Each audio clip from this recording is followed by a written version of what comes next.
वक्रतुण्ड महाकाय सूर्यकोटि समप्रभा निर्विघ्नं कुरु मे देवं सर्वकार्येषु सर्वदा सर्वकार्येषु सर्वदा एना करी ले तू दर्शन रे अंतर जेना छे उजड़ा अंतरे उजड़ा वाणी उजड़ी विचारे उजड़ा वर्तन उजड़ो एना चरणों में तन मन धन रे अंतर जेना छे उजड़ा एवा अंतर जेना उजड़ा छे एवा बाना चरणों में मारा कोटि कोटि प्रणाम। भाईए मने अचानक बोलवा माटे बे मोको आप्यो छे। भाईने मैं कीधुं काई ऊभी थईने मारा हृदयमां जे शब्दो आवशे ए हुं व्यक्त करीश एम। आम तो स्टेट लेवले 2 વાર જઈ આવ્યા છીએ, પણ આની ભૂમિને જે અનુભવ છે એ અલૌકિક છે એમ, અને એનું શબ્દમાં વર્ણન કરવું અશક્ય છે, કારણ કે એ તો અનુભવવાની ફીલ કરવાની વસ્તુ છે બા। અને અહીં આવે ને અહીંયા જે ગુરુજનો છે હું તેમ કહીશ કે જે બાળકો માટે પુણ્યનું કામ કરે છે એ લોકો જ આ થરા પર આવી શક્યા છે।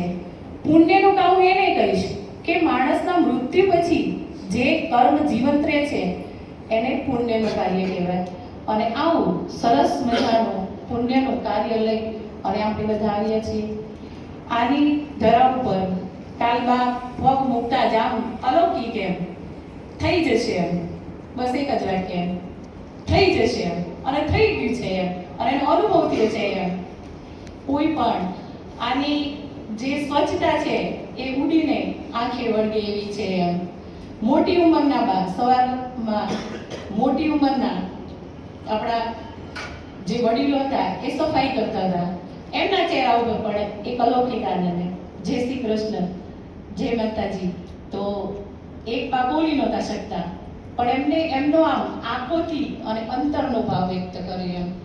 અને આવો ભાવ એક અલૌકિક અનોખી જગ્યા હોય જ્યાં પોઝિટિવ ઉર્જાનો ખજાનો હોય ત્યાં જ આપણે અનુભવ કરી શકીએ છીએ। અને જે આ ઝોન કક્ષાના ઇનોવેશનમાં મારા માટે તો એમ કહીશ કે જીવનનો એક અલૌકિક લાહો છે કે જેને શબ્દમાં વર્ણવી શકાય નહીં, જેને જીવન પર્યંત સુધી ભૂલી શકાય નહીં એમ। તો બાના ચરણોમાં મારા કોટી કોટી નમન। અહીંયા ભવ્ય દિવ્ય રીતે સુંદર મજાનો બા મોમેન્ટો એનું સુંદર મજાનું પ્રમાણપત્ર ગઢવી સાહેબ આપ પણ સાથે જોડાયા છો। જોરદાર આમાં તાળી ઉપર ટેક્સ કરી બે હાથ ભેગા થાય, શરીરમાં ઉજાળો સંચાર થાય। સુંદર મજાનું પ્રમાણપત્ર બાના હાથે, સુંદર મજાનો સીલ પ્રમાણપત્ર અને એક સુંદર મજાની બેગ, આ બધું જ આપણે પૂજ્ય બાના હાથે મળી રહ્યું છે। ચવણ સાહેબના હસ્તે, મહાનુભાવના હસ્તે મળી રહ્યું છે। આપણે તાળીઓથી સન્માનને આગળ વધારશું, જોરદાર તાળીઓ।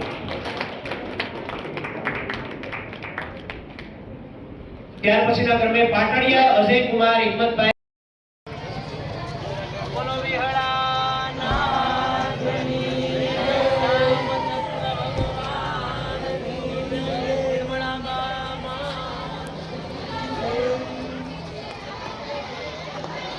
સૂર્યદેવ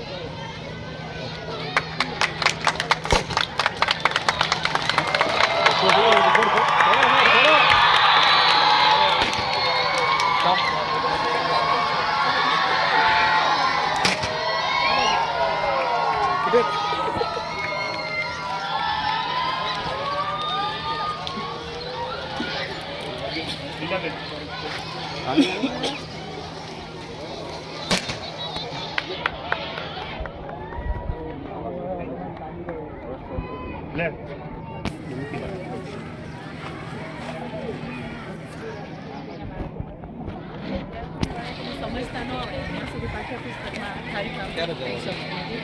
એ માટે મેં શું કર્યું છે, તો બાળકોએ જે ચિત્ર દોર્યા હોય એ ચિત્રનો જ યુઝ કર્યો છે પાઠ્યપુસ્તકના.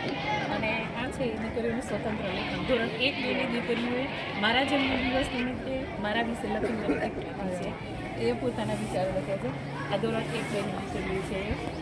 અને અહીંયા છે એ વેસ્ટ મટીરિયલ કે જે સારું પર્યાવરણ ન હોય એ વેસ્ટ મટીરિયલનો ઉપયોગ કરી બાળકો મૂળાક્ષર વિશે, શબ્દો વિશે રમતા એને એમ ખબર ન પડે કે હું ભણી રહી છું કે ભણી રહી છું એમ. તો બાળકો માટે એ જો રાખડી બનાવી છે, એ પણ બાળકોએ કલર કામ કર્યું છે, એમાં ચિત્ર કામ કર્યું છે. એ રાખડી મૂળાક્ષરની બનાવી બાળકોને હાથમાં બાંધી અને એ રીતે એમ તહેવારની ઉજવણી કરી મારી છે ને યુટ્યુબ ચેનલ છે, એમાં લીલાબેન ઠાકરડા, એમાં 2800 વિડીયો છે ધોરણ 1-2ના. બાળકો રમતા સહજતાથી અને ભાષા ભણતરના વિકાસ માટે મારા 100 જેટલા વિડીયો એ પણ મારી યુટ્યુબ ચેનલની અંદર છે. અને ચકરડી છે રમતા બાળકો પોતાની રીતે જ્ઞાન મેળવે એવું મેં પ્રયત્ન કરેલો છે અને એમાં મને સફળતા મળી છે. અને અહીંયા સુધી આવી છું અને આપના આશીર્વાદ બનાવ્યા. ખટારો કરાય એટલા ટીચિંગ લર્નિંગ મટીરિયલ ભેગું કરેલું હું છે ને એ બાળકોને ગીતા માનું છું. દરરોજ ગીતાને વાંચું છું, જાણું છું, માણું છું. ને ગીતામાં જો મને તકલીફ પડે ને તો હું પ્રયત્ન કરું છું એને સહજતાથી સમજી શકું, વાંચી શકું, જાણી શકું. અને એના માટે હું પ્રયત્ન કરું છું.